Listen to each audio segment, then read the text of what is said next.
অভিযোগকে কেন্দ্র করে উত্তাল ভারতের মহারাষ্ট্র। সম্প্রতি ইসলাম ধর্ম নিয়ে বিতর্কিত মন্তব্য করেন রাজ্যটির হিন্দু ধর্মের এক প্রচারক। তাতে সমর্থন জানায় রাজ্য বিজেপির এক বিধায়ক। এ নিয়ে ক্ষোভে ফুঁসে ওঠেন সেখানকার মুসলিমরা। দেয়া হয় বিক্ষোভের ডাক।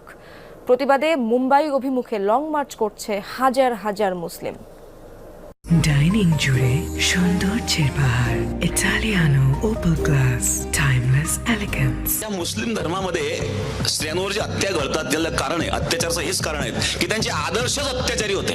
ঘটনা শুরু হয় চলতি মাসের প্রথম দিকে। মহারাষ্ট্রের এক ধর্মীয় সভায় মহানবী এবং ইসলাম ধর্ম নিয়ে কটূক্তি করেন বিতর্কিত ধর্মীয় প্রচারক রামগিরি মহারাজ, যাতে সমর্থন দেন রাজ্যেরই বিজেপি বিধায়ক নীতেশ রানা। শুধু তাই নয়, মসজিদে ঢুকে মুসলিমদের উপর হামলা চালানোর হুমকিও দেন কট্টর হিন্দুত্ববাদী এই নেতা। অভিযোগকে কেন্দ্র করে উত্তাল ভারতের মহারাষ্ট্র। সম্প্রতি ইসলাম ধর্ম নিয়ে বিতর্কিত মন্তব্য করেন রাজ্যটির হিন্দু ধর্মের এক প্রচারক।